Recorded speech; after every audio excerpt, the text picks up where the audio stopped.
السلام عليكم ورحمة الله وبركاته.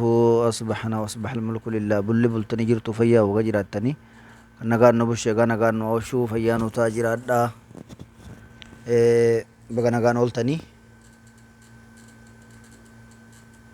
yaada tokko qabaddeetiin dhufee yaada sanillee guyyaa irraa dubbadheen ture. Ammas sanumaafan dhufee sheerii fi laayik saayiskiraabin irraa fatinaadha daawwachuun dagatinaa jechuu barbaadeeti. Inninis ammoo yaadiin ani qabu maali guddaallee miti waan nama sardullee miti rakkoo uummata keenyaati. Warra mana hidhaa jiran Saudi Arabiyaa magaalaa Jiizan keessatti dararamaa jiran isaan irraa dubbachuu barbaadeeti. Hoggaa ilaallutti maddi lamman gargaarsa akka jabaa deemaa jira. Eenyutu akka gargaaru jiruu fi eenyu akka gargaaramu jirullee nuuf hin galle. Gama tokkoon anillee gargaarsa akkanaa kana hoo dandeenye hoo haa goonu jechuu dubbadheen ture. Sanirraa illee deebii hawaasni tokko tokko qalaan waan kanarraa na gaafate ni jira. Sanillee isiniifin deebisa.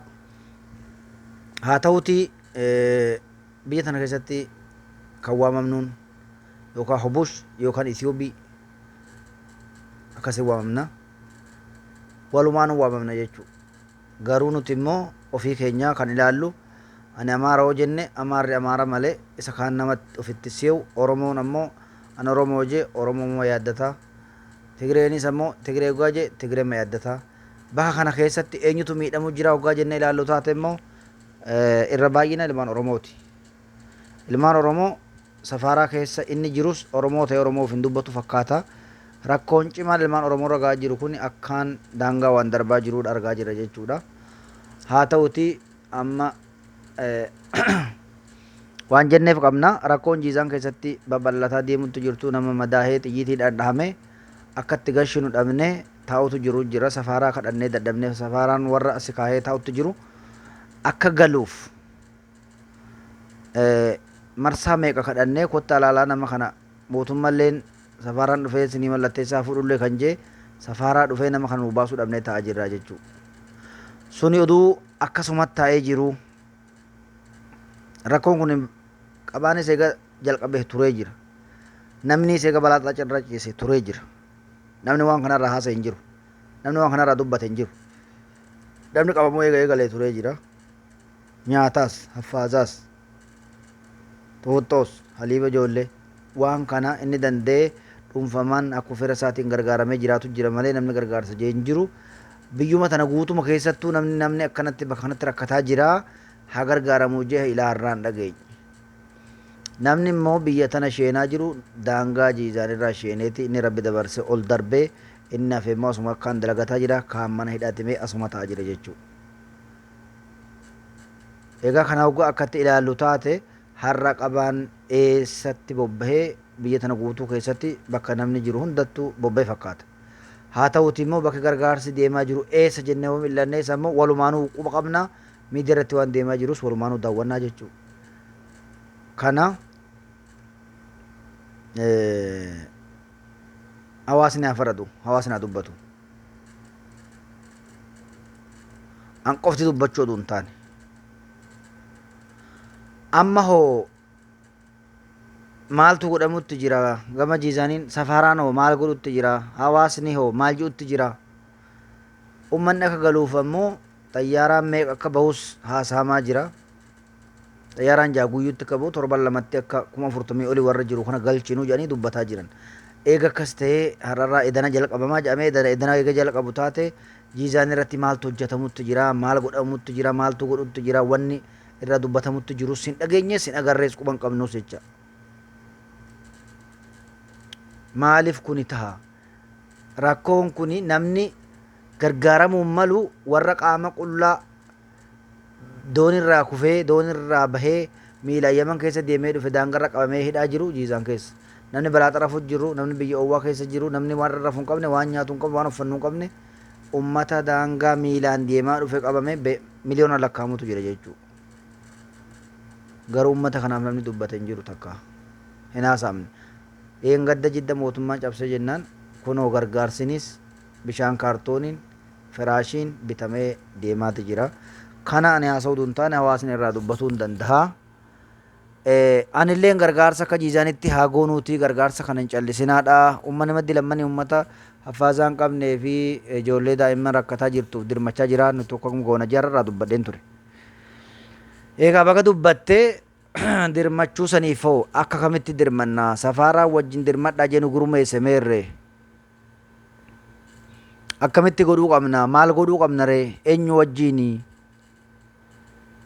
gaafii naa dhiyaate jechuu ani safaaraa sanis hin agarre yaadaan baadhe sanuu dogongora jechee rifadhe jechuu maaliif jennaan bakka safaaraan jiruu fi bakka waliigalteen isaan bira jiran hojii jalqabaniitti jiranii garuu isin namni sun quban qabu jiru namni quba qabu jiru waan ta'eef akkamitti gargaaruu fi akkatti gargaaruu atumte jalqabde qindeessi fidii natti dhiyaate akkanatti qindeessus safaaraa sanis wal quban qabu qunnameenii kun armaan gargaaramaan jeeris hin qabu kanaafu warri dhimmi ilaallatu ummanni rakkataa jiru ummanni rakkoo guddaa keessa jiru warra daangarraa sheenee mana hidhaa keessa jiru kan balaa xarra rafaa jiru garaa qullaa jiru qullaa qaamaas ofirraan quccuu hin qabne jiru tana hubadhaa jechuu barbaadeeti. Dirqama immoo biyyummaa tana waliin qabna maqaa keenyas hoggaan waamnu biyya alaa maqama tokkoon nu waama ati biyya akkasiitii miti malee ati gosa akkasiitii namni waamu hin jiru jechuudha. Garuu kan miidhamaa jiru ilmaan Oromoodha miidhama guddaa keessa kan jiru ilmaan Oromooti baay'inaan arguu jirraa rakkatutti jiranii haa ta'uti ilmaan Oromoodha bakka mootummaan isin kaahee Oromoodhaaf dhaabbattan yookiin biyyaaf dhaabbattanitti ilmaan Oromootiif akka dirmattan ummata akka bakka jiru rakkinaa baaftan akka ummata jajjabeessitan dhaamsa isiniif dabarsuun barbaada. Kanaafuu wanni kun callifamuu hin qabu.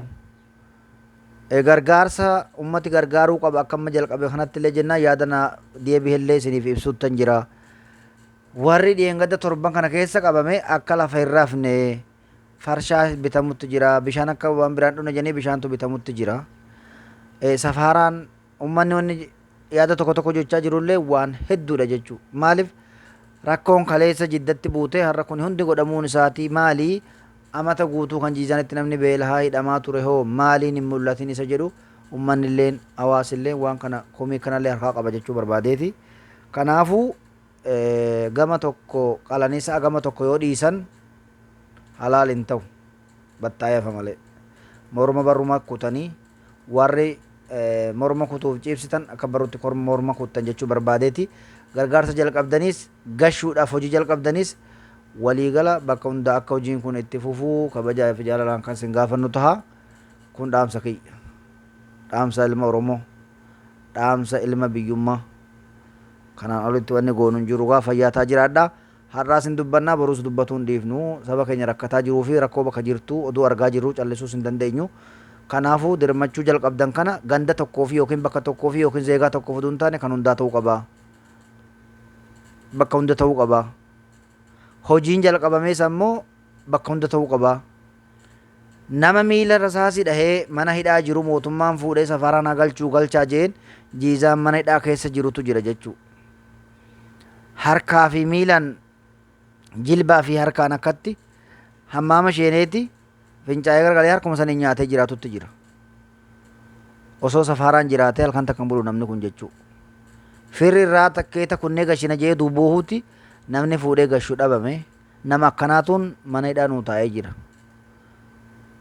Kanaafuu warra boruus nuyi komii irraa qabna warri waan kana hojii dhimmi ilaallatu waan kana akka nuuf sirreessu. Uummata keenya miidhamuu qabu.